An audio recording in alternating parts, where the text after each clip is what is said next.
So I have been your student. UPSC is a part of life. कितना बड़ा contribution lifestyle का है UPSC के अंदर? तो यूपीएससी की प्रिपरेशन है. It is not a short one कि आप 1 और 2 मंथ्स में आपका हो जाएगा. मूड बहुत ख़राब सा रहता है अगर आप पूरा दिन बस बंद रहो एक रूम में. आपको बुक खोल के नहीं बैठना है. आपको चाहिए कि आपके माइंड में जाए. 7-8 hours 9 hours is sufficient enough. UPSC के लिए जो अभी नए स्टूडेंट सोच रहे हैं एज अ करियर ऑप्शन, तो उनके लिए राइट मोटिवेशन क्या होना चाहिए फॉर यूपीएससी? आप केवल एक सर्विस को आइडियल बना के ना आए.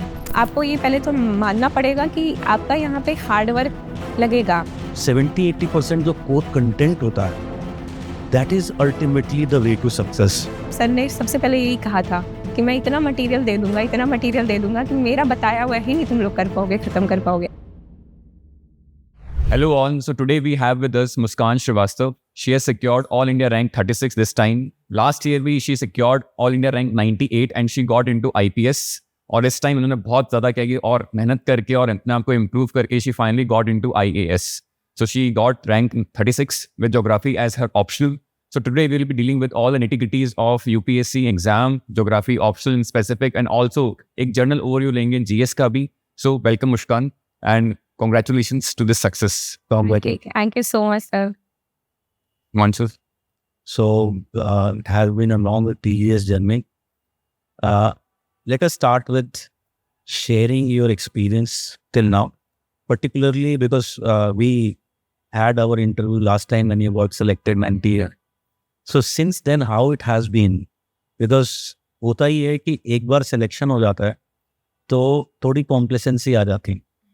तो वो कैसे तुमने उतना मोटिवेशन बना के रखा, डिसिप्लिन बना के रखा? बिकॉज आई कैन सी कि तुम्हारे मार्क्स इम्प्रूव हुए काफ़ी. और थैंक यू सर. सर सबसे पहले तो मैं आप लोगों को थैंक यू बोलना चाहती हूँ. Sir I have been your student under guidance IAS. I was your student under 500+ course as well. In 2024 I was your test series student for geography optional. So first attempt में sir it was my first attempt and ये मेरा second attempt था. तो sir ऐसा complacency की कम थी क्योंकि sir starting के attempt में आप थोड़े से ज़्यादा मे बी energetic रहते हो. and सर मुझे actually it was a motivating factor क्योंकि मेरा first attempt में अगर if I could get this much marks, so maybe if I push a little bit harder then I can get a better rank. तो sir इस वजह से ऐसा कोई इशू मुझे पर्सनली नहीं फील हुआ. So Muskan, मतलब you got success in the first attempt only till IPS. तो कहीं ना कहीं स्टूडेंट्स को बहुत सारा क्या है कि ये जानने में मज़ा आता है कि फर्स्ट अटेम्प्ट में कैसे पॉसिबल है ये केस. थोड़ा सा अपना स्कूल और कॉलेज का बैकग्राउंड और कैसे ये जो अपना ट्रांजिशन हुआ है towards UPSC exam, because I know that you also work in Microsoft. ठीक है. Yes, sir. तो स्कूलिंग में और कॉलेज के अंदर कैसा बैकग्राउंड रहा और उसके बाद जब when you were in Microsoft उसके बाद ये ट्रांजिशन यूपीएससी तरफ कैसे हुआ, थोड़ा सा उसके बारे में बताएंगे. Sir I am from Gonda district of Uttar Pradesh और मेरी सारी स्कूलिंग वहीं से हुई है. सर क्लास KG से मैंने 12th तक की सेम स्कूल से ही पढ़ाई की है. Sir after that I took admission in IIIT Jabalpur and मैंने BTech किया है इलेक्ट्रॉनिक्स एंड कम्युनिकेशन इंजीनियरिंग से. And then I got first the internship in Microsoft and then I got placed there as well. तो after graduation which I graduated in 2021, तो मैंने graduation के बाद मैंने वही I was already doing internship in my last semester of the college और फिर मैंने वही कंटिन्यू किया सेम ही कंपनी में माइक्रोसॉफ्ट में. सर 2022 आ गया था. फिर सर वर्क फ्रॉम होम ले रखा था. तो इनिशियली तो सर ऐसा एज सच तो मैंने केवल इंटरेस्ट के लिए थोड़ा सा जनरल अवेयरनेस के लिए न्यूज़पेपर्स वगैरह पढ़ना शुरू किया. एंड सर धीरे धीरे फिर यूट्यूब वगैरह पे और टॉपर्स के वीडियोस देखे. सर थोड़ा सा इंस्पिरेशन मिला कि मे बी UPSC के बारे में सोचा जा सकता है, सिविल सर्विसेज एग्ज़ाम के बारे में. And over the period of time मैंने और लोगों के बारे में रीड किया और फिर देखा. तो फिर सर थोड़ा सा इंस्पिरेशन मिला कि शायद मैं ट्राई करती. तो सर ऐसे कोई बहुत पहले से ऐसे बचपन का कोई सपना नहीं था मेरा टू बी ऑनेस्ट. बट धीरे धीरे इंस्पिरेशन मिला क्योंकि आपको सिविल सर्विसेज एक बहुत अच्छा प्लेटफॉर्म है जिसपे आप बहुत कुछ करने की आपको अपॉर्चुनिटी मिलती है. Then I started preparing for the same from 2022 onwards and 2023 was my first attempt. Sir ऐसे नहीं कह सकती हूँ मैं कि बहुत ज़्यादा कॉन्फिडेंस था. तो इसमें थोड़ा सा फॉर्चुनेट भी रही हूँ मैं कि सब प्रीलिम्स क्लियर हो गया. सब प्रीलिम्स क्लियर होने के बाद सर ऑप्शनल का बहुत ज़्यादा बहुत वीकनेस थी. तो पर्सनली मुझे लगता था तो सर उसमें मुझे बहुत स्ट्रेस था. तभी sir I came across 500 plus course, तो मैंने एनरोल भी किया, तो सर फिर क्लियर होता चला गया। एंड देन इस बार का काफ़ी बेटर क्लैरिटी थी कि कैसे प्रिपेयर करना है, कैसे आगे जाना है, क्योंकि फर्स्ट अटेम्प्ट में हो गया था। बट सर बस आप ये समझ लीजिए कि होता चला गया है। तो इसका मतलब ये है कोविड-19 और जो वर्क फ्रॉम होम मिला वो बहुत लोगों के लिए एक करियर ट्रांजिशन भी था अच्छा खासा, जिन्होंने कहीं ना कहीं क्या है, बहुत एक अलग रेफरेंस पॉइंट से किसी और रेफरेंस पॉइंट पे पहुंच गया। But then you were telling about कि यूपीएससी के अंदर तुम्हारा एक पुल फैक्टर तुम्हें मिला because of various things you have explored etcetera etcetera, but कहीं ना कहीं माइक्रोसॉफ्ट में होते हुए कुछ पुश फैक्टर भी था वहाँ पे कि कहीं ना कहीं पुल फैक्टर की तरफ तुम अट्रैक्ट हो गए। सर ऐसा तो नहीं कह सकते हैं sir, honestly Microsoft is one of the best companies out there for specially you want to make career in software engineering. And sir आपके पास वहाँ पे वर्क बहुत अच्छे रहते हैं, आप जो काम वहाँ करते हैं सर माइक्रोसॉफ्ट के जो प्रोडक्ट्स हैं everyone uses it sir, daily life में यूज़ होता है, तो आपके पास बहुत अपॉर्चुनिटी है कि अगर आपको उसमें करियर बनाना है।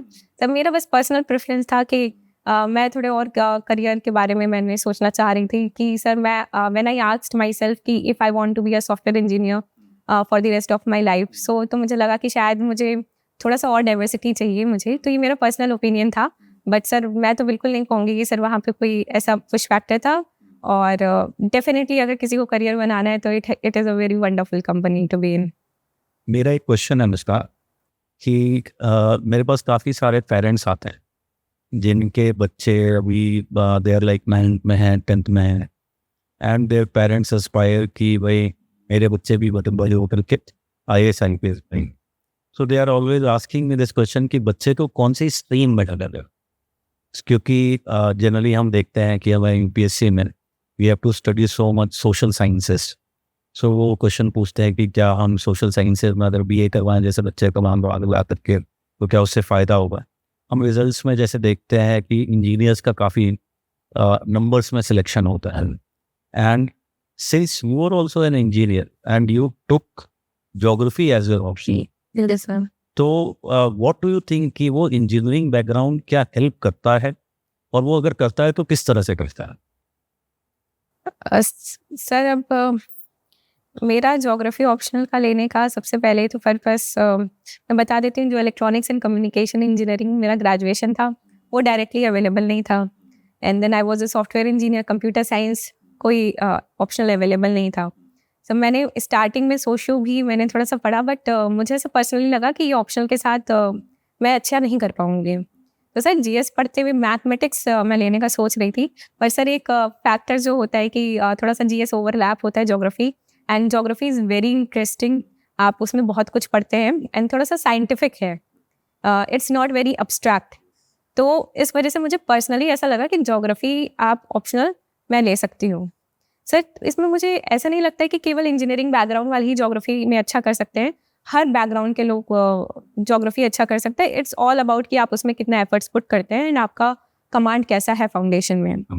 तो जैसे कि अभी मार्केट के अंदर बहुत सारा ये नॉइस है कि थोड़ा सा क्या कि ज्योग्राफी ऑप्शन लेंदी रहता है, और कहीं ना कहीं जो क्राइटेरियाज हैं ऑप्शन को चूज करने के लिए उसमें सबसे पहला सब बोलते हैं कि इंटरेस्ट है, बट देन जो लार्जर पॉपुलेशन आ रही है UPSC की तैयारी करने, they are not very geek kind of personalities, ठीक है, तो कहीं ना कहीं उनके लिए ऑप्शन को चूज करने के लिए पहला पॉइंटर बन जाता है कौन सा छोटा ऑप्शनल, ठीक है, और कहीं ना कहीं उसको ले लेते हैं।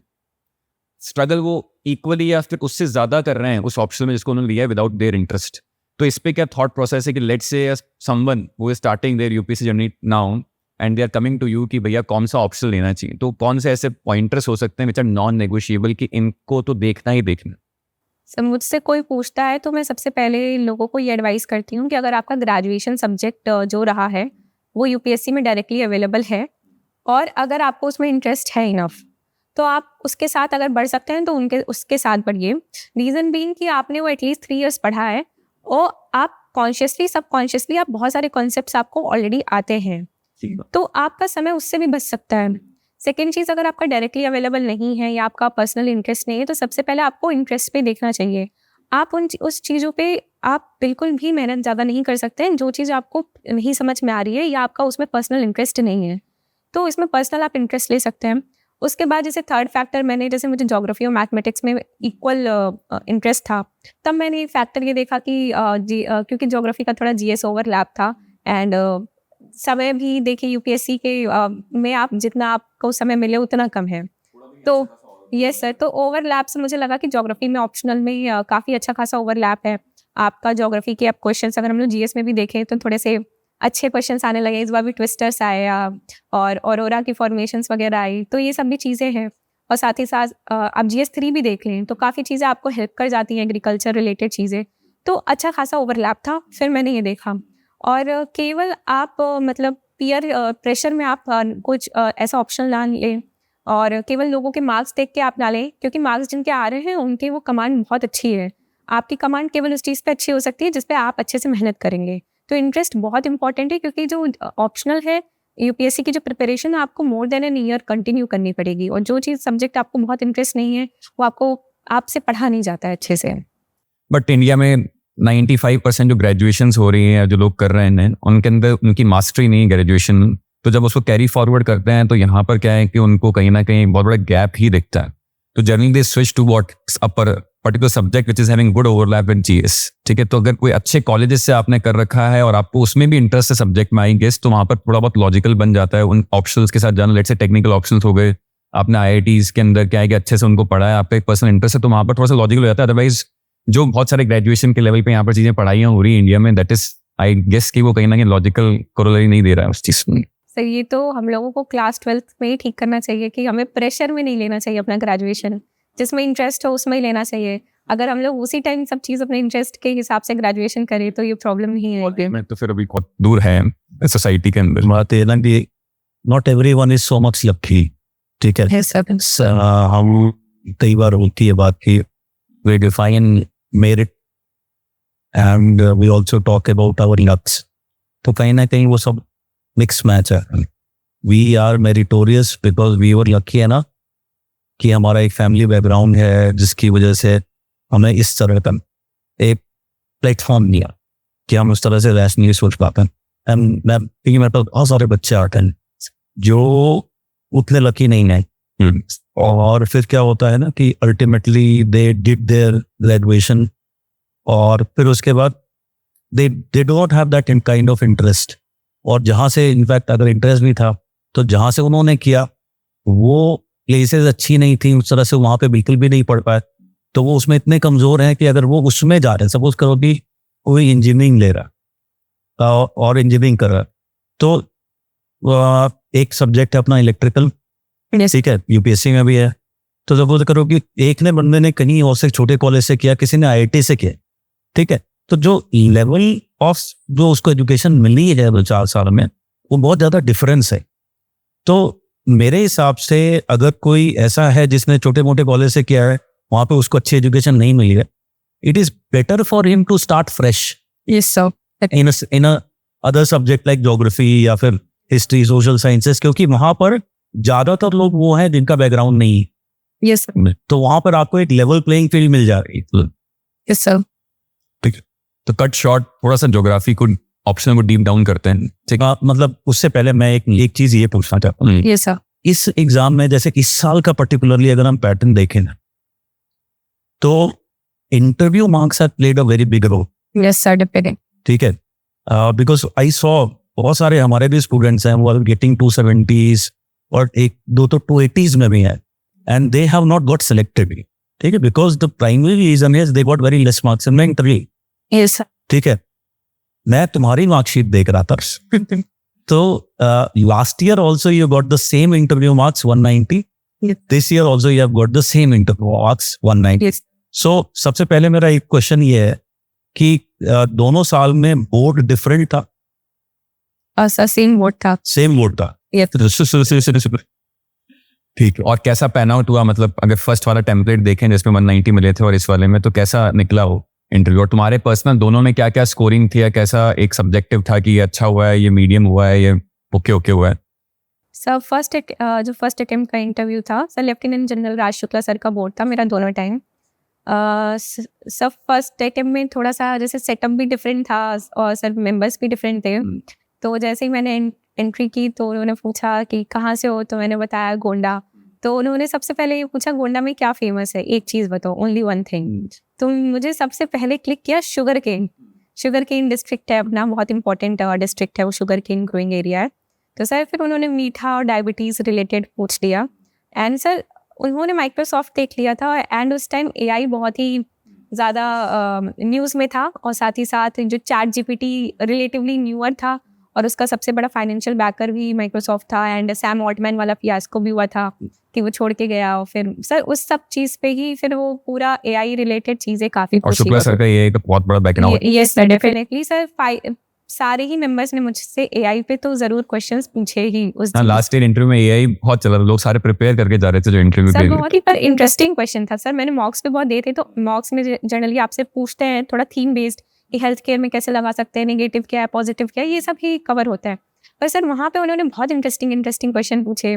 जैसे शुक्ला सर ने अपने ड्रॉअर से एक डायरी निकाली, डायरी में बहुत लंबा सा पैराग्राफ पूछा, मतलब पहले बोला, फिर उन्होंने पूछा किसने लिखा है, तो हमने कहा नहीं, तो क्या गेस करो। तो सर वो कुछ एआई रिलेटेड था, तो मैंने बताया कि सर सैम ऑल्टमैन ने हो सकता है लिखा हो। तो उन्होंने कहा चैट जीपीटी ने लिखा है। तो फिर सब हंस रहे हैं। और सर एक मेंबर ने जैसे मुझसे पूछा कि एआई इतना चल रहा है, तो मुझे ऐसा क्वेश्चन आ रहा है कि क्या ऐसा कोई टाइम आएगा कि एक स्पीशीज ऐसी इवॉल्व हो जाए जो आधी ह्यूमन हो और आधी मशीन हो। तो सर इस टाइप के बहुत ही क्यूरियस से क्वेश्चंस भी पूछे गए मुझसे। तो वो काफ़ी डिफरेंट था जो मॉक्स में या जो प्रेडिक्टेबल लाइंस पे हम प्रिपेयर करते हैं। सर उसके अलावा भी चीज़ें पूछी गई थी, जैसे आपका हेल्थ केयर में क्या इश्यूज़ हैं, और कैंपा फंड रिलेटेड चीज़ें भी पूछी गई थी, कंपनसेटरी एफॉरेस्टेशन। और सर 1-2 दिन पहले उसी समय न्यूज़ में था मेघालयन एज के बारे में, तो सर उसके बारे में पूछा था। तो सर और भी चीज़ें पूछी गई, बट डोमिनेंट जो थीम था वो एआई था। और सर बहुत ही डिफरेंट टाइप के क्वेश्चंस पूछे गए, तो मुझे नहीं पता था कि मैं सही बोल रही हूँ कि गलत बोल रही हूँ सर। तो आइडिया मुझे नहीं था सर। एक क्वेश्चन और मुझे याद आ रहा है, बहुत ही डिफरेंट था। तो उन्होंने आउट ऑफ नोवेयर पहले तो बर्म्यूडा ट्रायंगल के बारे में पूछा। फिर उन्होंने बर्म्यूडा ट्रायंगल से मैंने जैसे उन्होंने पूछा कि क्या है, तो मैं मुझे जो बचपन में पढ़े थे वही बताया कि सर इस एरिया में है। फिर उन्होंने अचानक से पूछा कि जो हवन करते हैं तो उसमें हम लोग चावल क्यों नहीं डालते हैं। तो मुझे कोई आइडिया नहीं है कि क्यों नहीं डालते हैं, बट उन्होंने कहा गेस करो। तो मैंने उनको अलग अलग जो मेरे दिमाग में गेस वर्क आया तो मैं बता रही हूँ। पर सर वो कन्विंस नहीं हुए, बट तो फिर इस टाइप का था। तो सर काफ़ी डिफरेंट लाइंस पे था। एंड सर इस टाइम काफ़ी अलग सीरियस बोर्ड मुझे पर्सनली फील हुआ कि सर ये सब कि लास्ट टाइम थोड़ा सा वो माहौल थोड़ा सा डिफरेंट था, क्यूरियस क्वेश्चंस आ रहे हैं, और मैं कई जगह आंसर भी नहीं कर पा रही थी। और इस बार सर काफ़ी ज़्यादा सीरियस बोर्ड था। एंड मैंने इस बार बेटर प्रिपरेशन करने की कोशिश की थी, मैंने बेटर कवरेज किया था चीज़ों की। तो सर ने सबसे पहले देखा अच्छा आईपीएस में पहले हो तो वो इंटरनल सिक्योरिटी, एक्सटर्नल सिक्योरिटी, फिर टेक्नोलॉजी रिलेटेड कि हम डिफेंस में और क्या कर सकते हैं। एंड फिर वो स्पेस में पे आ गए थे कि स्पेस इंटेलिजेंस और वेपनाइजेशन ऑफ स्पेस, इन सब चीज़ों टॉपिक्स पे आ गए थे। फिर बट सर जो मुझसे पूछ रहे थे उसमें और वो डिटेल में जा रहे थे कि क्या इश्यूज़ हैं, कि अगर हम लोग तो इसरो को जैसे वर्ल्ड क्लास कहते हैं, बट मतलब उन्होंने मुझसे एनालिसिस मांगी थी कि हम स्पेस इंटेलिजेंस में क्या है। तो मैंने कहा कि हमें अभी बहुत काम करने की ज़रूरत है, एंड हम लोग अभी बहुत अच्छी चीज़ें नहीं कर पाए हैं compare to our competitors, specially China, Russia, तो ये एंड इन यूएस। तो फिर उनका क्वेश्चन था कि इसरो तो इतना अच्छा कर रहे हैं, हम लोग वर्ल्ड क्लास कहते हैं, और तुम एक तरफ कह रही हो कि अब हम लोग को बहुत कुछ काम करना है, तो ये कैसा पैराडॉक्स है। तो फिर मैंने उनको कुछ आंसर्स दिए, फिर वो और क्वेश्चंस उसमें बता रहे थे, बट ऐसा लग रहा था कि सर कन्विंस नहीं हो रहे हैं। देन फिर उन्होंने उस चीज़ को मतलब 5G पे उन्होंने पूछा, 5G 6G इन सब चीज़ों पे पूछा। तो फिर उसके बाद नेक्स्ट मेंबर्स थे, तो नेक्स्ट 2 मेंबर्स तो थोड़े से प्रेडिक्टेबल लाइंस पे जो मेरे डैफ रिलेटेड चीज़ें थी उस पर उन्होंने पूछा, और उन्होंने पूछा EOL ले रखा है कि नहीं, इस सब चीज़ों पे। Then there was a lady member, then she asked about nepotism in Bollywood. तो मुझे आइडिया नहीं, मतलब क्योंकि इस टाइप की ऐसी डिबेट नहीं चल रही थी, एंड ना मैंने ऐसा कुछ कहा था, ना मेरे डैफ में मेंशन था, तो उस पर थोड़ा सा डिस्कशन हुआ। फिर मैम मूवीज़ वगैरह को लेके डिस्कस करने लगी, तो ऐसी सी बातें हुई। एंड फिर उन्होंने वही जनरल क्वेश्चंस की, if you already in IPS then why are you trying to get into IAS, ऐसा क्या चेंज हो जाएगा। एंड देन सर लास्ट एक लास्ट सर थे, तो वो बहुत ही वो पूरा डैफ देखे, it felt that he is fed up of everything. Then he just kept सारे उन्होंने पेपर ऐसे बंद करके साइड में रख दिए and then he said that I have only one question and depending upon that question I will ask you more questions or not. तो sir थोड़ा सा अंदर से वो भी लगा कि क्या होगा, तो सर ने कहा डू यू उन्होंने ये नहीं पूछा do you like to read और not, he said what do you read. और क्योंकि ऐसा मैंने कुछ रीडिंग का मेंशन नहीं किया था डैफ वगैरह में, बट फिर मैंने तो फिर मतलब मुझे समझ में आ गया या मैं बोलूँगी कि सर मैं तो न्यूज़पेपर और इसके अलावा कुछ नहीं पढ़ती हूँ, तो मे भी शायद इसीलिए शायद उन्होंने ऐसा कहा कि तो मैंने क्योंकि आई एक्चुअली डू रीड, तो मैंने उसके बारे में बताया, तो मैंने उनको बताया कि करेंटली मैं how to kill a mockingbird book के बारे में पढ़ रही हूँ। Then he asked me about more questions related to that book. तो फिर उन्होंने मूवीज़ भी उस पर देख रखी थी, तो बताया उसके बारे में कि आप ये देखना। तो सर थोड़ा सा डिफरेंट था, थोड़ा सा सीरियस माहौल था इस बार, बट सर मैं बाहर आई तो ऐसा मैं कोई कॉन्फिडेंट नहीं थी कि मैं बहुत अच्छा करके आई हूँ, क्योंकि क्वेश्चंस इस तरीके से थे कि जो मेंबर्स हैं वो कन्विंस नहीं हो रहे हैं, ऐसा फील हो रहा है। और आपको केवल डैफ नहीं, डैफ से बाहर भी केवल करंट अफेयर्स नहीं, अलग चीज़ों में भी, जैसे उन्होंने बुक्स के बारे में पूछा एंड थैंकफुली मैं कोई बुक एक्चुअली रीड कर रही थी जिसकी वजह से मैं उनसे इंटरेक्ट कर पाई, क्योंकि फिर उसी पे ही कंटिन्यूड रहा कि उसकी थीम क्या है, नरेटर का क्या पॉइंट ऑफ व्यू है। तो मुझे चीज़ें याद थी, नेम्स याद थे, तो सही से बैठ गया। बट मैं लास्ट ईयर वॉज ऑन एकदम थोड़ा सा क्यूरियस सा था एंड इस बार काफ़ी सीरियस एंड डिफरेंट से था। बट सर मैं दोनों बार ही अपने आप को जज नहीं कर पाई कि मैंने अच्छा किया है, कि मैंने बुरा किया है, कि मैंने ओके किया है। सर मुझे आइडिया नहीं है। इंटरव्यू में they are more concerned about how you handle the pressure, ठीक है। तो मुझे लगता है कि तुमने प्रेशर अच्छे से हैंडल किया तो मार्क्स भी आए, ठीक है। मेरा ये मैंने क्वेश्चन इससे पूछ रहा है, मेरे साथ भी ऐसा हुआ था कि मैं जब अपने टाइम में जब प्रिपेयर कर रहा था तो 2 बार सेम रूट पड़ेगा। फर्स्ट टाइम जो बोर्ड था पुरुषोत्तम अग्रवाल, सेकेंड टाइम जब गया तो सेम। और सेकेंड टाइम मुझे लगा कि मेरा इंटरव्यू काफ़ी अच्छा था फर्स्ट टाइम के कंपैरिजन में, लेकिन उन्होंने मुझसे जाते जाते एक क्वेश्चन पूछा कि अच्छा तुमने पहले भी इंटरव्यू दिया है क्या? तो मैंने बताया कि हाँ। सो ही आस्क्ड मी कि कौन सा बोर्ड था, which board? So I told him Yusuf sir. तो उन्होंने मुझसे पूछा कितने मार्क्स में लेते तो फिर मैंने उनको बताया 145। तो उसमें उन्होंने 10 नंबर बढ़ा कर रखे। Well, you were not convinced and the score in both the interview was same, that is 190, which is a very very good score. तो अब सर ऑप्शनल की बात कर लेते हैं। हाँ, सो मुस्कान, मतलब ऑप्शनल के अंदर the last year your score I guess अभी इस बार जो जंप आया 22 मार्क्स का, पेपर 1 के अंदर it is again same 141 this time. Paper 2 में there is jump of 22 marks. तो पेपर 2 में specifically what you change, what was your approach? और कहीं ना इस बार देखा गया कि बहुत सारे स्टूडेंट्स का पेपर 2 में स्कोरिंग लो हुई है, ठीक है। तो what was your strategy for paper 2 from the previous attempt? सब पेपर 2 में प्रीवियस अटेम्प्ट में I only used 500 plus course material and थोड़ा बहुत और मेरे पास जो नोट्स थे पर्सनल, बस उतना ही यूज़ किया था। काफ़ी ज़्यादा चेंजेस कुछ नहीं किए थे। But this year I between prelims and mains I read Majid Hussain book. End to end नहीं पढ़ी, 50-60% मैंने बुक को पढ़ी।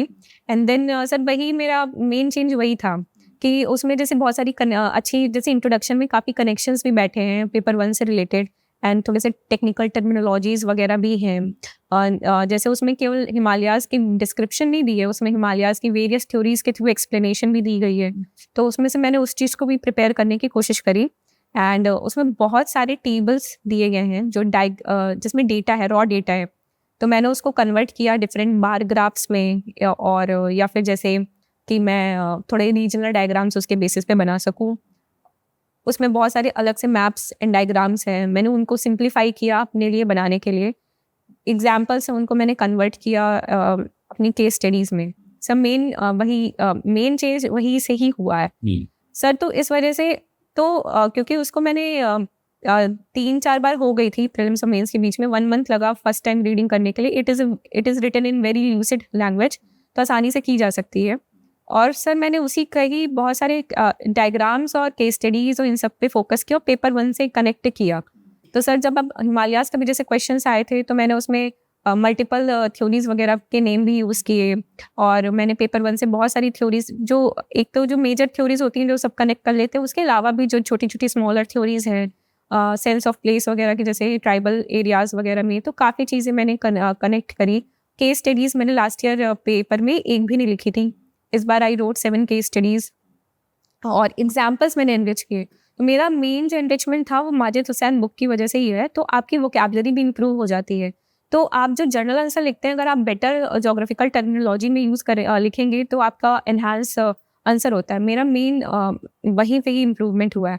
ऑल्दो जैसे मैपिंग जो सेक्शन है वो थोड़ा सा मैंने इस बार कम ध्यान दिया। तो जैसे लास्ट ईयर मैंने मैपिंग काफ़ी की थी, तो I knew 9 mappings out of 10, but this time I only new 2 mappings. Skewed भी थी इस बार मैपिंग की। यस सर, आप कह सकते हैं, बट स्टिल 4-5 तो मुझे आनी चाहिए थी उसमें, बट स्टिल मुझे नहीं आती थी।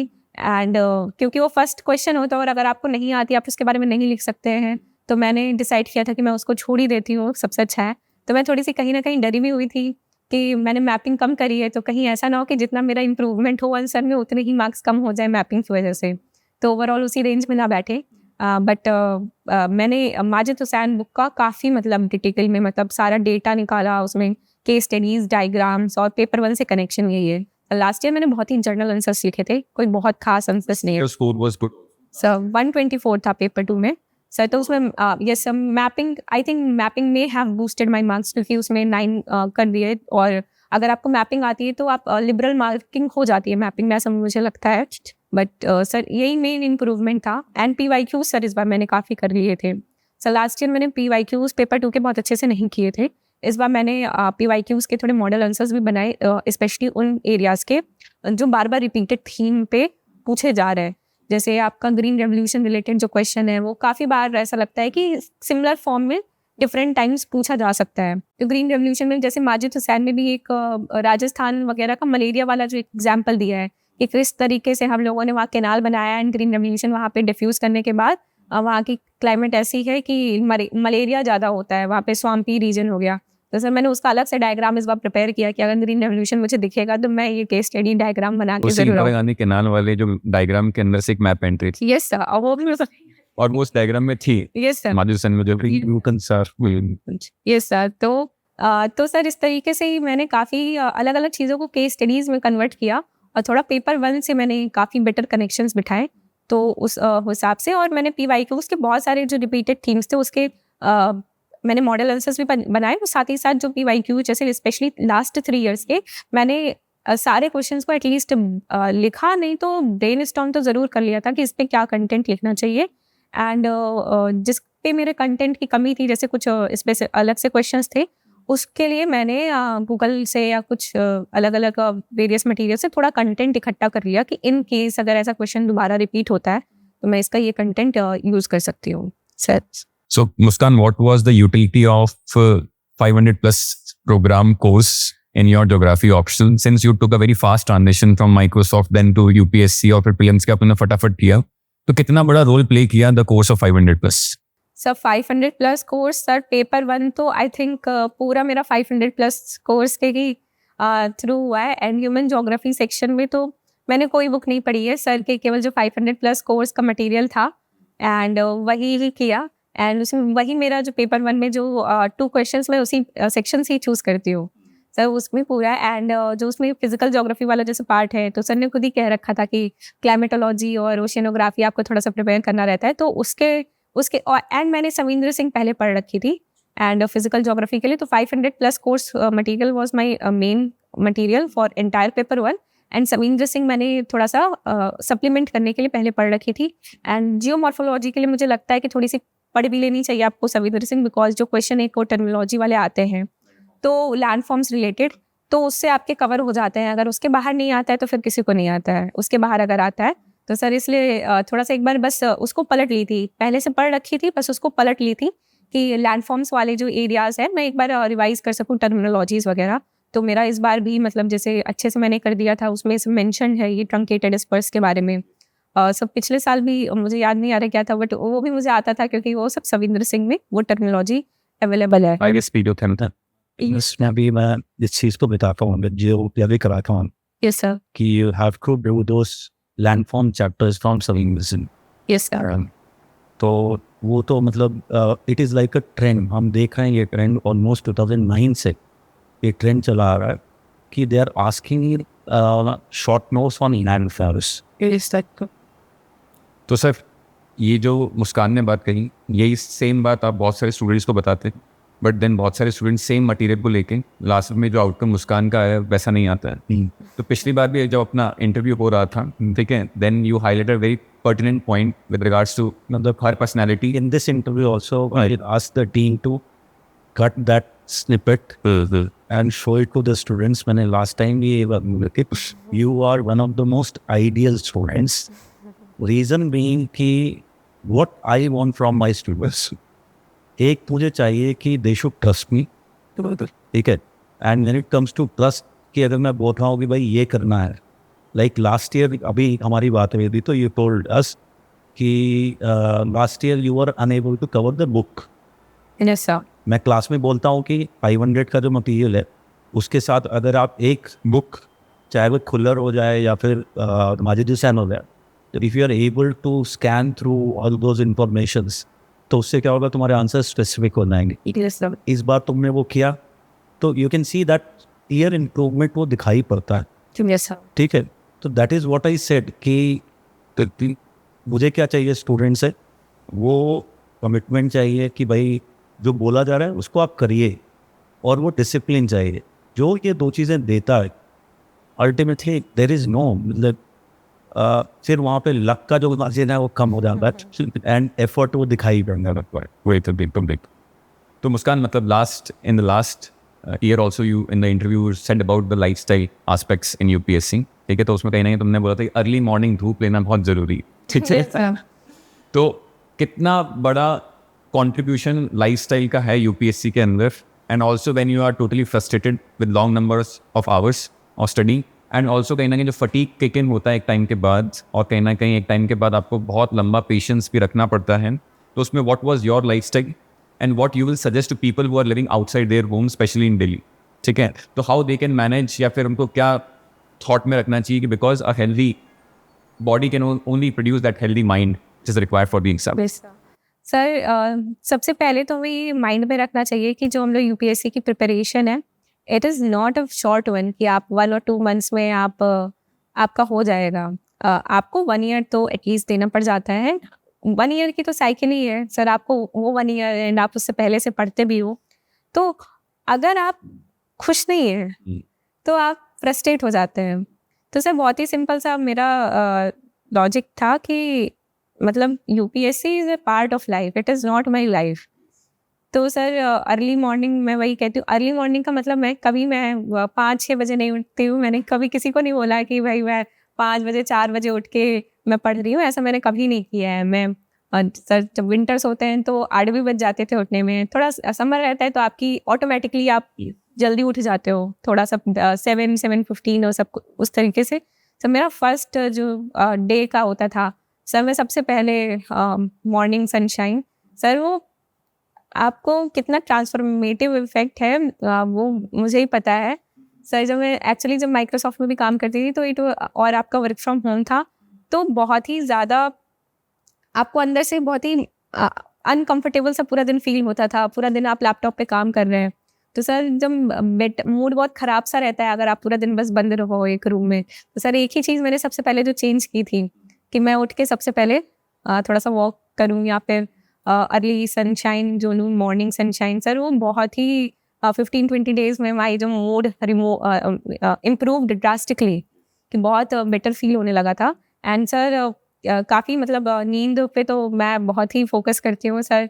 इंटरव्यू के एक दिन पहले तो मैंने सोचा था कि मैं 8 नहीं अब तो आज 9 घंटे सो के जाऊँगी। तो मैं कभी नहीं कहती हूँ कि मैंने केवल 4 घंटे 5 घंटे सो के पढ़ाई की है। हाँ ठीक है कि एग्ज़ाम जब पास में होता है तो अपने आप रिड्यूस हो जाती है, बट 7 आवर्स से तो कभी कम मैंने नहीं सोई हूँ। और सर अगर आप ये ड्यू डिलीजेंस अपना करेंगे साल भर तो आपको ज़रूरत भी नहीं महसूस होगी कि आप बाद में 14 घंटे 15 घंटे का आप सिट इन करें। आप रेगुलरली पढ़ाई करें। जब एग्ज़ाम दूर है 6 मंथ्स 7 मंथ्स अवे है तो आप 6-7-8 आवर्स रेगुलरली पढ़िए, और एग्ज़ाम जैसे पास में आएगा तो आप ऑटोमेटिकली आप सेट हो जाते हैं 9 आवर्स 10 आवर्स। 10 आवर्स से ज़्यादा तो मैंने शायद ही 10 आवर्स भी वो भी पीक मेल्स टाइम पे जब वो 10 डेज़ बचे हैं तभी है, उससे ज़्यादा कभी नहीं है। And better means sleep and early sunshine, early morning sunshine and थोड़ी बहुत वॉक वगैरह, बहुत ज़्यादा नहीं तो वॉक वगैरह। तो 15 आप एक साथ नहीं है आपके पास टाइम है, आपको एक्सरसाइज करना पसंद है तो एक्सरसाइज करिए। बट अगर आप एक साथ, अगर आपको लगता है कि टाइम वेस्ट है, तो आप उसको छोटे-छोटे पार्ट में डिवाइड कर लीजिए कि 15 मिनट्स, 15 मिनट्स, 15 मिनट्स, इस तरीके से। तो ब्रेक मेंटेन करना बहुत इंपॉर्टेंट है, अदरवाइज़ आपको बर्नआउट फील होगा, आपका मन नहीं करेगा पढ़ने में और फिर आप बहुत ही फ्रस्ट्रेटेड रहेंगे। आपको बुक खोल के नहीं बैठना है, आपको चाहिए कि आपके माइंड में जाए। तो सर इस पे तो काफ़ी मैंने people फोकस are in किया the हुआ है। library for 14 hours, बुक खुली हुई है और कहीं ना कहीं बुक खुली हुई है तो you are a passive reader, ठीक है, और आप कहीं ना कहीं रेस्ट भी नहीं ले पा रहे क्योंकि आप अपने बहुत रूम से बहुत दूर आपने लाइब्रेरी ले रखी। अगर आप आपको सोने जाना है तो वापस रूम पे जाना पड़ेगा। तो कुछ ना कुछ तो लॉजिस्टिकल हर्डल्स यहाँ पर दिल्ली में हैं ही प्रिपरेशन के। सर दिल्ली में जैसे मैं मॉक इंटरव्यू के टाइम पे मैंने दिल्ली में ही रही हूँ कुछ टाइम, कुछ मंथ्स। तो इनिशियली जैसे जहाँ में मैं थी तो वहाँ पे सनलाइट अर्ली मॉर्निंग वाली नहीं आती थी because it was different facing window. तो मैंने ठीक है, मैं नीचे चली जाती थी, मेरा 3rd फ्लोर पे था, मैं नीचे चली जाती थी। 10 मिनट्स का काम है। हम लोगों को लगता है कि अरे टाइम वेस्ट हो रहा है, 10 मिनट में कुछ नहीं होता, बैठे बैठे ऐसे निकल जाते हैं 10 मिनट। बट अगर किसी चीज़ को करने से अगर मैं बेटर फील कर रही हूँ तो वो है और थोड़ा नीचे कहीं ना कहीं आप कहीं पे भी मैं वॉक कर लेती हूँ, आप कहीं पे भी। तो सर कुछ ना कुछ उसका मैं जुगाड़ किसी तरीके से निकल ही आता है सर। तो ये ज़रूर मैं कहूँगी कि आप अपना हेल्थ का बहुत ज़्यादा फोकस करें। आपको उसको चीज़ करने के लिए 13-14 आवर्स, 12 आवर्स मैंने नहीं किया, ना मैं कहती हूँ। हाँ, मैं ये ज़रूर कहूँगी कि आपको रेगुलर पढ़ाई करने की ज़रूरत है। ड्यू डिलिजेंस आप नहीं करेंगे तो आपका नहीं कंप्लीट होगा। बट अगर आप रेगुलरली कर रहे हैं पूरा साल भर अच्छे से और अपना ब्रेक के साथ इनकॉर्पोरेट करके, तो आपको I think 7-8 hours, 9 hours is sufficient enough. तो last question from my end is this कि यूपीएससी के लिए जो अभी नए स्टूडेंट सोच रहे हैं एज अ करियर ऑप्शन, तो उनके लिए राइट मोटिवेशन क्या होना चाहिए फॉर यूपीएससी? क्योंकि अभी जो मोटिवेशन चल रहा है it is that reel culture, ठीक है। तो what should be the right motivation to come और to choose UPSC as a career? What should be the right skills that you should develop to start preparing for UPSC as an exam? Because बहुत variety है, बहुत variability है, बहुत backgrounds हैं जहाँ से students आते हैं और कहीं ना कहीं फर्स्ट और सेकंड ईयर में तो स्ट्रगल करते हैं विद देयर लैंग्वेज, ठीक है। अगर इंग्लिश भी है उनके पास मीडियम तो कहीं ना कहीं उसमें स्ट्रगल कर रहे हैं और अपने पास एक स्टूडेंट है जिसको लैंग्वेज का बैरियर नहीं तो जल्दी आगे चले जा रहा है। तो कहीं ना कहीं जब कंपैरेटिव एस्पेक्ट्स आते हैं, बिकॉज आप आउटकम तो देख रहे हैं बट कहीं ना कहीं आप अपनी स्टार्टिंग लाइन नहीं देख रहे हैं। तो right motivation and right skills which are required to start thinking of UPSC and to start your journey of preparation. सब मोटिवेशन तो आपका पर्सनल इंटरेस्ट होना चाहिए आपका, देखिए। और आपको ये भी समझना चाहिए कि जो सिविल सर्विसेज का एग्ज़ाम है, it is not just about Indian administrative services. उसमें आईपीएस भी है, आईआरएस भी है, इंडियन फॉरेन सर्विस भी है, बहुत सारी सर्विसेज हैं। आप केवल एक सर्विस को आइडियल बना के ना आए। आपको पहले समझें कि सिविल, क्योंकि आपके हाथ में नहीं है, कहीं ना कहीं देखिए कि आपको कौन सी सर्विस अल्टीमेटली आप आ पाएंगे। तो आप पहले सिविल सर्विसेज को ओवरऑल भी समझें कि और सर्विसेज का क्या काम है। पब्लिक सर्विसेज हैं पर अलग अलग फॉर्मेट में हैं। तो आप पहले, आपका पर्सनल इंटरेस्ट होना चाहिए। अगर आपका पर्सनल इंटरेस्ट नहीं है और आपको समझना पड़ेगा कि आपकी, देखिए किस तरीके की आप इस सर्विस में आते हैं तो आपकी क्या आगे चल के क्या लाइफस्टाइल होने वाली है, आपको ये समझना पड़ेगा। बहुत डिफरेंट होती है। जहाँ तक कि मैंने जितने सीनियर से बात करी है, तो जो आपको मीडिया पे दिखता है, सोशल मीडिया से, उससे काफ़ी डिफरेंट होती है। आपको बहुत इसमें भी काफ़ी काम होता है और बहुत सारी चीज़ें डिफरेंट है। काफ़ी आपको अच्छी भी लग सकती है अगर आपका उसमें इंटरेस्ट है तो। और बहुत लोग बर्नआउट फील भी करते हैं जो डिफरेंट माइंडसेट के साथ आते हैं। अगर आपका इंटरेस्ट नहीं है तो आप दूसरा करियर ऑप्शन ज़रूर देख सकते हैं। फर्स्ट ऑफ ऑल कि हमारा ग्रोइंग नेशन है, हमें हर जगह बहुत अच्छे लोगों की ज़रूरत है। ऐसा बिल्कुल भी नहीं है कि आप कोई और करियर ऑप्शन बनाएंगे तो आप क्या किसी चीज़ से कम है। आप अगर सब लोग ही सिविल सर्वेंट बन जाएंगे तो बाकी काम कैसे होगा, कैसे चीज़ चलेंगी। तो सारे करियर ऑप्शंस में बहुत अच्छे और बहुत ऊंचे तक की पहुंचने की सब में अपॉर्चुनिटीज़ है। तो अगर आपका इंटरेस्ट नहीं है तो ना आए। आपके फैमिली प्रेशर, पीयर प्रेशर, इस सब से आप ना आए तो ज़्यादा बेटर होगा। और आपका जो राइट स्किल्स जो आपको चाहिए, सबसे पहले तो आपको ये पहले तो मानना पड़ेगा कि आपका यहाँ पे हार्ड वर्क लगेगा। यहाँ पे स्मार्ट वर्क है यहाँ पे भी, बट आपको समझना पड़ेगा कि smart work can only take you so far. क्योंकि यहाँ पे देखिए बहुत बड़ा ग्रेट लेवलर है यूपीएससी एग्जामिनेशन। यहाँ बहुत टॉप स्कूल्स के भी बच्चे जो आते हैं, टॉप बैकग्राउंड से भी आते हैं वो भी नहीं निकाल पाते हैं, और बहुत ही आप रिमोट एरिया से भी आके लोग क्रैक करते हैं यूपीएससी। यहाँ पे देखिए इक्वल अपॉर्चुनिटी के लिए लेवलर है, क्योंकि सिलेबस बहुत वास्ट है, और आपकी क्योंकि इतना सारा सिलेबस है तो आप किसी ना किसी में नेचुरली अच्छे होंगे ही, और किसी किसी चीज़ में आप नहीं होंगे। तो आप ये मान के चलें कि आपको देखिए मेहनत तो थोड़ा सा टाइम लेके करनी पड़ेगी। एंड स्किल्स की अगर बात करें तो आपको रीडिंग हैबिट आपको एंजॉय करना पसंद करना पड़ेगा। आपको न्यूज़पेपर वगैरह अगर आप न्यू हैं तो आप न्यूज़पेपर से स्टार्ट कर सकते हैं अपना रीडिंग हैबिट। ठीक है, हो सकता है इनिशियली मुझे भी नहीं समझ में आता था कि जब नॉलेज लिमिटेड होती थी, बट आपको रीडिंग हैबिट आपको डेवलप करनी पड़ेगी चीज़ें। आप एक फ्यूचर ब्यूरोक्रेट बनना चाहते हैं तो आपको थोड़ा सा वो हैबिट्स को इम्बाइब करने की ज़रूरत है कि आप वाइडर रीडिंग करने के लिए रेडी हों, वाइडर चीज़ों के लिए रेडी हों। एंड लैंग्वेज के एक लेवल तक ही बैरियर हो सकता है, बट ओवरऑल देखिए अगर आप बहुत ही सिंपल लैंग्वेज भी यूज़ करते हैं अपने एग्ज़ाम में, और बहुत ही सिंपल लैंग्वेज आप अपने इंटरव्यू बोर्ड के सामने भी यूज़ कर सकते हैं, आपका काम उसमें हो जाएगा। इसमें कोई आपको बहुत ही एडवांस्ड लैंग्वेज का नीड मुझे नहीं लगता कि पर्सनली है। आप एक बहुत ही सिंपल लैंग्वेज अपनी बेसिक लैंग्वेज को भी यूज़ करके बेसिक सेंटेंसेस के साथ हो जाता है। एंड आप regular newspaper reading and books read करेंगे तो आपकी vocabulary and language automatically improve हो जाती है। एंड थोड़ी सी एक दो चीज़ें और भी हैं कि आपको थोड़ा सा प्रायोरिटाइजेशन सीखना पड़ेगा। सिलेबस बहुत वास्ट है, अगर आप प्रायोरिटाइज नहीं करते हैं कुछ चीज़ों को तो आप उस सिलेबस में आप कहीं ना कहीं गायब हो जाते हैं। कि जैसे पॉलिटी अगर पढ़ रहे हैं तो आप एक ही बुक से रिफ़र करें, आपको 2-3 बुक्स पढ़ने की ज़रूरत नहीं है। ऑप्शनल का भी यही है, अगर ज्योग्राफी ऑप्शनल की अगर आप बुक लिस्ट देखें तो बहुत बहुत सारी हैं, आप कितने ही पढ़ पाएंगे, आप नहीं पढ़ सकते हैं। तो आप प्रायोरिटाइज करें कितना आपका मिनिमम से आपका मैक्सिमम आउटपुट है। मैं किसी को जैसे मुझसे पूछता भी तो हम कहते हैं हम लोग 100% के पीछे भागना ही नहीं है, पहले 70-80% कर लेते हैं। 70-80% हर चीज़ सब सेम नहीं है, हर बुक में सेम चीज़ है। आप पहले 70-80% पे फोकस करिए, फिर आपको पता चलेगा कि वो 70-80% से ही आपका काम हो जाएगा। तो आप थोड़ा प्रायोरिटाइज करें और चीज़ों को थोड़ा सा आराम से लेके चलें, बहुत ज़्यादा प्रेशर नहीं लेने की ज़रूरत है।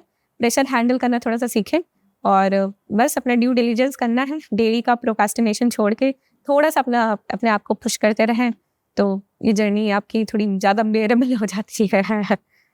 सर मेरे को ना कुछ स्पेसिफिक क्वेश्चंस पूछना है ज्योग्राफी से। जी जैसे कि तुमने अभी बताया कि पेपर 2 में तुमने काफ़ी इम्प्रूवमेंट जैसा हमने देखा भी किया है, and one of the things which you told कि इस बार मैंने केस स्टडीज इम्पोर्ट करी। यस ठीक है, तो ये बच्चों का क्वेश्चन होता है कि वो केस स्टडी का इनकॉर्पोरेशन कैसे किया जाए, मतलब what should be the ideal length of a case study. तो कितने वर्ड्स में उसको लिखा जाए, क्या केस स्टडी के साथ तुमने डायग्राम्स भी बनाए थे रीजनल जो स्पेसिफिक यस लोकेशनल डायग्राम, तो कैसे मतलब उसको किया? सर जैसे केस स्टडीज़ पहली बात तो रेलिवेंट होनी चाहिए। Case studies for the sake of writing case studies ऐसा नहीं होना चाहिए। तो आपके पास जो केस स्टडीज़ हैं और उससे रिलेटेड क्वेश्चन है, थोड़ा बहुत ट्विक किया जा सकता है, तो आप तभी लिखें, ज़बरदस्ती लिखने की ज़रूरत नहीं है। तो जैसे कोई क्वेश्चन है तो मैंने केस स्टडी का जैसे पूरा पेज है तो इतना लाइन ऊपर नीचे मतलब लिखी, साइड में मैं डायग्राम बनाने की कोशिश करती थी। वो कहीं कहीं रीजनल डायग्राम भी हो सकता है, कहीं कहीं वो इंडिया का मैप भी हो सकता है। तो जैसे अगर इंडिया का मैप है तो थोड़ा सा आपको स्पेस ज़्यादा है, और वहाँ पे मैं केस स्टडी लिख के हेडिंग डाला लिमिटेड वर्ड्स में, मतलब इन 4-5 वर्ड्स की केस स्टडी क्या है। और मैंने उसका जैसे वाटर कंजर्वेशन पे है तो कहीं वाटर कंजर्वेशन कैसे हुआ, तो अगर आपका कोई केस स्टडी है तो उसका कुछ इम्पैक्ट है, तो उससे पहले उसका कोई इशू रहा होगा। तो केस स्टडी में पहले इशू मैंने लिखा 1 लाइन में कि क्या इशू था यहाँ पे, फिर क्या किया और उसका क्या इम्पैक्ट आया। ये 3 मैंने अपना मतलब पर्सनल अपना आप कह सकते हैं फ्रेमवर्क बनाया था कि इशू मैंने 1 लाइन में लिख दिया कि जैसे यहाँ पे वाटर जैसे आर्सेनिक ग्राउंड वाटर मतलब पोल्यूशन था, कंटामिनेशन था, तो फिर हमने क्या किया, कैसे किया और उसका इम्पैक्ट क्या आया। तो इम्पैक्ट पे मैं कोशिश करती थी कि 2 लाइन लिखूँ, थोड़ा स्पेसिफिक लिख सकूँ कि जैसे अगर कोई स्पेसिफिक है तो जैसे अगर कुछ परसेंटेज याद हो मुझे या कुछ वैसी सी चीज़ें तो ज़्यादा स्पेसिफिक लिख पाऊँ। इशू तो बहुत ही सिंपल 4-5 वर्ड्स में ही आ जाता था, एंड क्या किया उसको एक्सप्लेन करने के लिए 1 लाइन या 2 लाइन में हो जाता था। तो मेरी ज़्यादातर वैसे केस स्टडी 4 लाइन्स में एंड 1 हेडिंग, इतना मेरा हो जाता था। कहीं कहीं हो सकता है कि एक्सप्लेनेशन के लिए 1 लाइन और एक्स्ट्रा लग सकती है, इतना ही है। that will 15 markers and 20 marks we have the space. Yes 10 marker में शायद मैंने एक जगह केस स्टडी लिखी थी, बट उसमें मैंने कंक्लूजन फिर स्किप किया था क्योंकि इतना आपके पास स्पेस नहीं होता है और ना ही टाइम होता है। तो मैंने एंड में बस केस स्टडी लिखी थी, फिर कंक्लूजन स्किप कर दिया था। 20 मार्कर और 15 मार्कर में आपके पास स्पेस होता है। तो मैंने 7 में से 6 में तो डायग्राम्स बनाए थे और एक में ऐसा डायग्राम बहुत ही डायरेक्टली रेलिवेंट नहीं था, तो इस वजह से मैंने नहीं बनाया था। तो इस तरीके से एक और जो जनरल क्वेश्चन होता है स्टूडेंट्स का कि पर्टिकुलरली पेपर 2 के लिए, पेपर 1 में भी it is equally relevant question. तो हम ज्योग्राफी के आंसर्स लिखते हैं तो देयर शुड बी डायग्राम्स। तो तुम्हारा क्या अप्रोच था? क्या तुमने हर क्वेश्चन पे, जैसे कई लोग बोलते हैं कि भाई हर पेज पे एक डायग्राम बनाओ, ठीक है, तो there are so many types of talks which people are, तो what was your approach with respect to the diagrams? और वो कई बार होता है, मैंने देखा, मैं बच्चों को बार बार ये बोल देता हूँ कि you don't have to be a daydreamer, ठीक है। Ultimately if you want to make sure कि आप डायग्राम आपको बनाए तो उसके लिए बहुत सारी प्रैक्टिस करनी पड़ती है बिफोर दैट। तो क्या तुम्हारी अप्रोच थी डायग्राम को लेकर के, और एग्जाम में तुमने कितने लगभग डायग्राम कैसे ली? सर तो इसमें पेपर 1 और पेपर 2 का थोड़ा सा डिफरेंट स्ट्रेटेजी होता है। पेपर 1 में जो फिजिकल ज्योग्राफी होता है तो आपका उसमें डायग्राम ज़रूरी पड़ जाते हैं, रेलिवेंट भी होते हैं। पेपर 2 में कई जगह ऐसी क्वेश्चंस होते हैं जहाँ पे रेलिवेंट डायग्राम नहीं होते हैं। मे बी जैसे थॉट्स वाले जो क्वेश्चंस उसमें कोई डायग्राम नहीं है, आप उसमें स्किप कर सकते हैं। और जैसे इकोनॉमिक ज्योग्राफी में भी कभी-कभी क्वेश्चंस इस टाइप के हो जाते हैं कि उसमें रेलिवेंट डायग्राम नहीं है। तो अगर उसमें रेलिवेंट नहीं है तो मैं कहीं ज़बरदस्ती डायग्राम मैंने इंसर्ट नहीं किए पेपर 1 में। पेपर 2 में तो लास्ट ईयर मैंने कम डायग्राम बनाए थे, नॉट बिकॉज कि वही वाली सर कि मैंने पहले से बहुत प्रैक्टिस नहीं किया था तो इतने कम समय में वहाँ आप नहीं बना सकते हैं। तो इस बार मैंने ज़्यादा प्रैक्टिस की थी, हर पेज पर नहीं डायग्राम बनाया था, कोशिश की थी कि रेलिवेंट डायग्राम बनाऊं। तो जैसे 10 मार्कर में जैसे 1 डायग्राम है, कहीं कहीं ऐसे भी क्वेश्चन हो सकते हैं कि जहाँ पे पेपर 1 मतलब 10 मार्कर है बट उसमें 2-3 डायग्राम भी बन गए क्योंकि वो डायग्राम से बेटर एक्सप्लेन्ड है। और 20 मार्कर है, भले तो वैसे तो बोला जाता है कि 4 डायग्राम बनाओ 20 मार्कर में, बट वहाँ पे मैंने 1 डायग्राम बनाया बट काफ़ी डिटेल्ड और रेलिवेंट डायग्राम बनाया।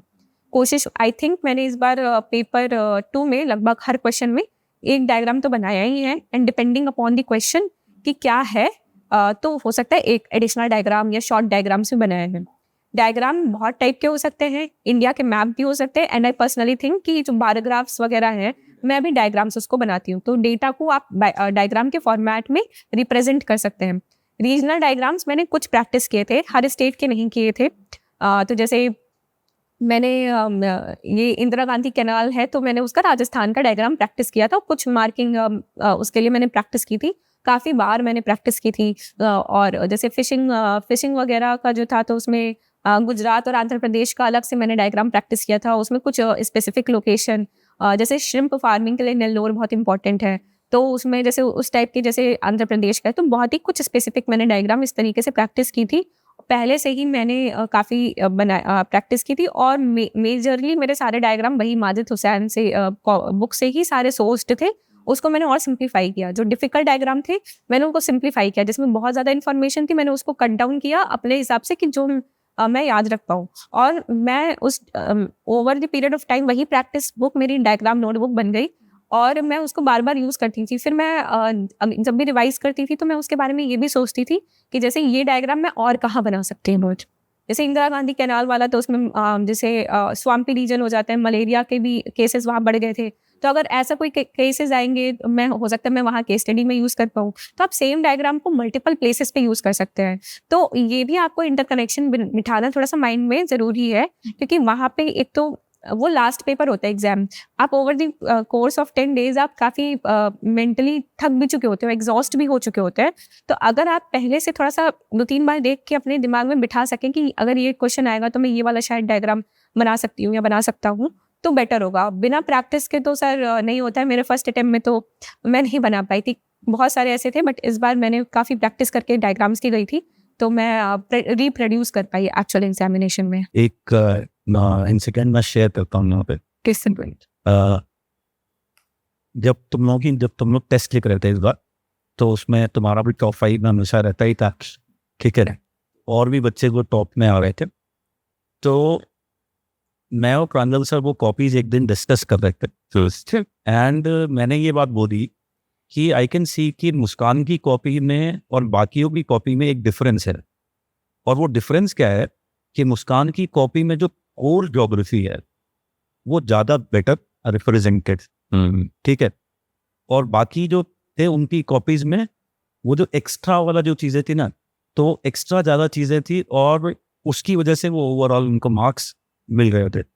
आई वॉज वेरी श्योर कि तुम्हारे मार्क्स इस बार और इम्प्रूव करेंगे एंड इट एक्चुअली हैपेंड। तो जो अभी तुमने बात बोली थी थोड़ी देर पहले, ये स्टूडेंट्स को समझने की बहुत ही ज़्यादा ये क्रिटिकल चीज़ है कि ये जो 70-80% जो कोर कंटेंट होता है that is ultimately the way to success. जिसने वो कोर कंटेंट को अच्छे से कंसोलिडेट करती, उसके लिए वो एनरिचमेंट तो अल्टीमेटली वो बहुत ईजी होता है उसको।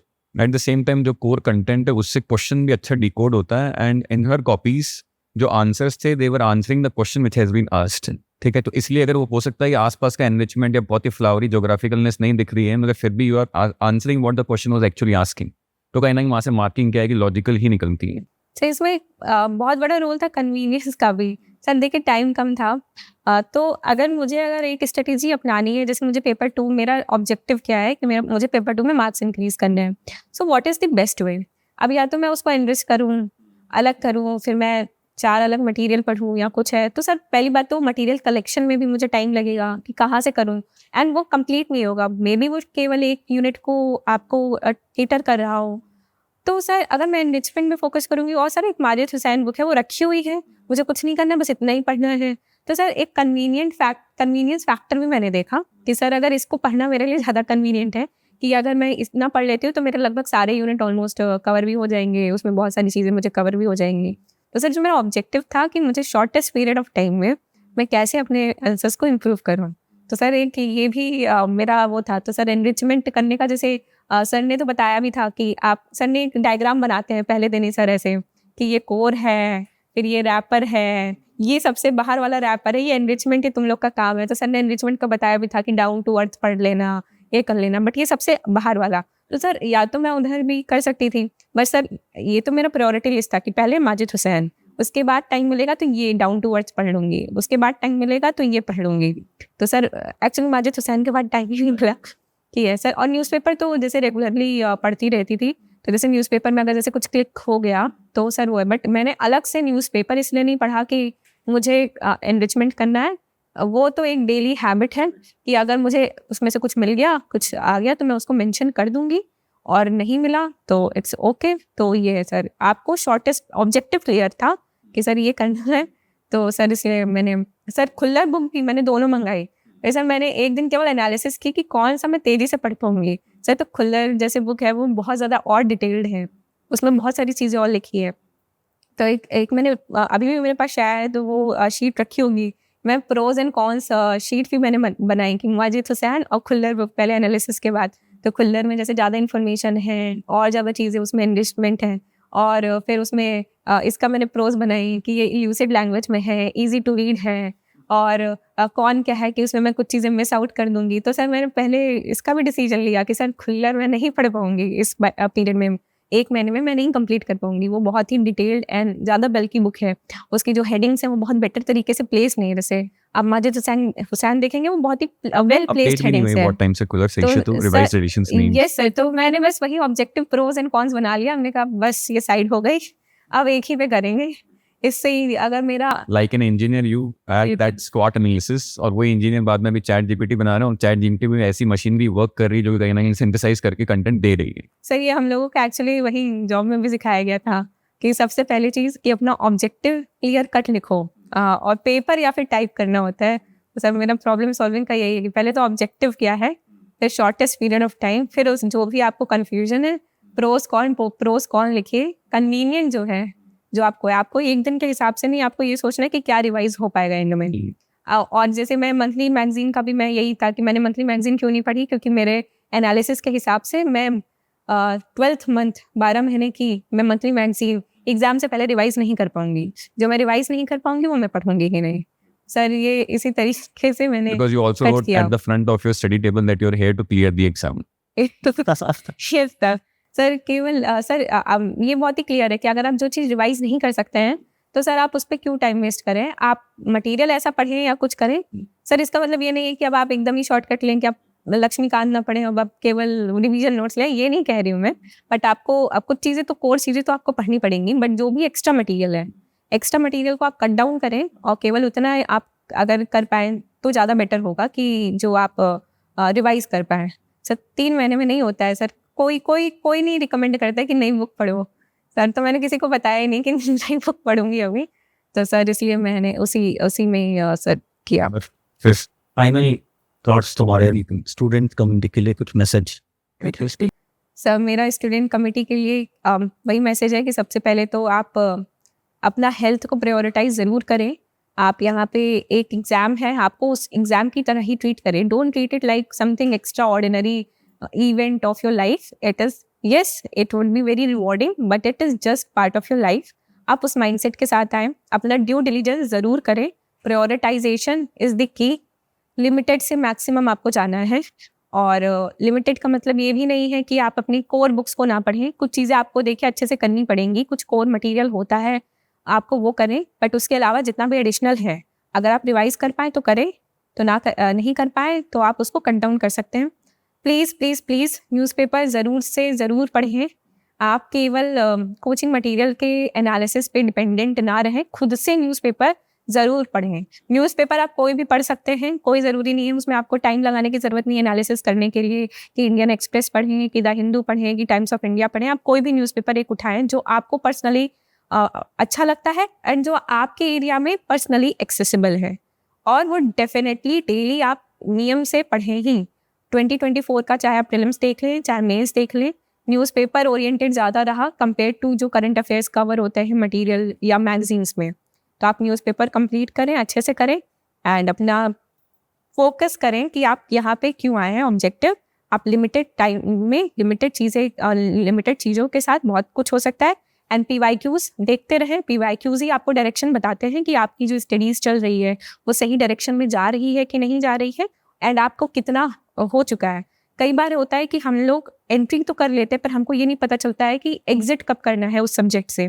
तो वो एग्जिट पॉइंट के लिए भी आपको PYQs आपका स्कोप बताते हैं कि इतना स्कोप है, अगर आपने वो कंप्लीट कर लिया है तो आप उसे फिनिश कर सकते हैं। और ड्यू डिलिजेंस अपना करें और एंजॉय करें प्रोसेस को, and it would be lovely. एक लास्ट क्वेश्चन मेरा एक और है कि many times students come to me and they complain, उनका कंप्लेन होता है कि at guidance IAS people don't popularize, don't do so much marketing. तो हमें तो स्टार्टिंग में पता ही नहीं था कि गाइडेंस IAS का ज्योग्राफी इतना अच्छा है, 500+ कोर्सेज के बारे में।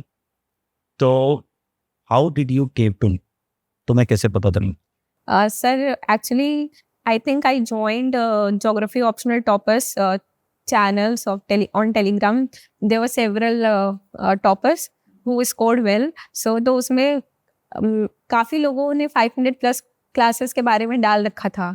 तो सर वहाँ से मुझे पता चला कि सर काफ़ी लोगों ने डाल रखा था। एक सर मैं नाम अभी लोगों के भूल रही हूँ, एक शायद ऋषभ रेवाड़ सर थे, जी उन्होंने भी काफ़ी डाल रखा था कि उनका काफ़ी इम्प्रूवमेंट हुआ था। तो sir then I searched upon 500+ classes on YouTube. तो उसमें जैसे इनिशियल की कुछ क्लासेस फ्री भी थी। तो सर जब पहली क्लास मैंने करके देखी तो सर ने जो क्वेश्चन पहला ही पुट किया, हमने कहा मैंने तो पूरा ऑप्शनल पढ़ रखा है, मेरे को तो पता ही नहीं कौन से सिलेबस से आ रखा है। फिर सर ने जब एक्सप्लेन किया तो मुझे फिर गैप्स काफ़ी रियलाइज़ हुए, क्योंकि मैं PYQs भी देख रही थी and I was not comfortable with optional. थोड़ा बेसिक्स पढ़ रखा था, ऐसा नहीं था, बट काफ़ी मुझे गैप्स लगे। और जिस टाइप के क्वेश्चंस आ रहे हैं ऑप्शनल के क्वेश्चंस, वो एडवांस लेवल के हैं, तो आपको डिकोड करने में मुझसे क्वेश्चन ही नहीं डिकोड हो रहे थे। देन तो सर फिर मैंने फिर सोचा कि मैं सर 500+ क्लास कर सकती हूँ, तो मैंने की and sir it was very very hectic. तो सर कहते हैं कि ये करना, सर जितना बताएंगे आपसे उतना भी नहीं होगा 3 मंथ में, इतना ज़्यादा। सर ने सबसे पहले यही कहा था कि मैं इतना मटेरियल दे दूंगा कि मेरा बताया हुआ ही नहीं तुम लोग कर पाओगे, ख़त्म कर पाओगे। And sir was very right. Sir मैं पहले अटेम्प्ट में तो केवल पेपर 1 पे ही हो गया था, पेपर 2 मैंने बहुत अच्छे से नहीं कर पाई थी। बट सर फिर मैंने 500+ क्लास तभी सर यही Telegram channels and through various toppers मुझे पता चला। ये रीज़न है कि what we decided at guidance IAS कि एक बड़े प्लेटफॉर्म पे बड़े एक मासेस तक पहुँचते हैं, and this is the reason हम we have come in partnership with study IQ laughing, ताकि क्योंकि स्टडी IQ इज एक टेक बिग टेक, सो उनका मासेस तक रीच है। ताकि हम अपने जो क्वालिटी कोर्सेज हैं पहुंचा सकें। जी सर।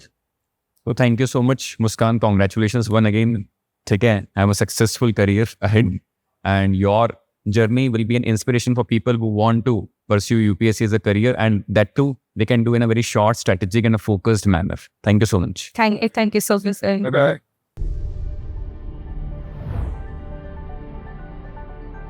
Study IQ IAS, आपका सिलेक्शन हमारा मिशन।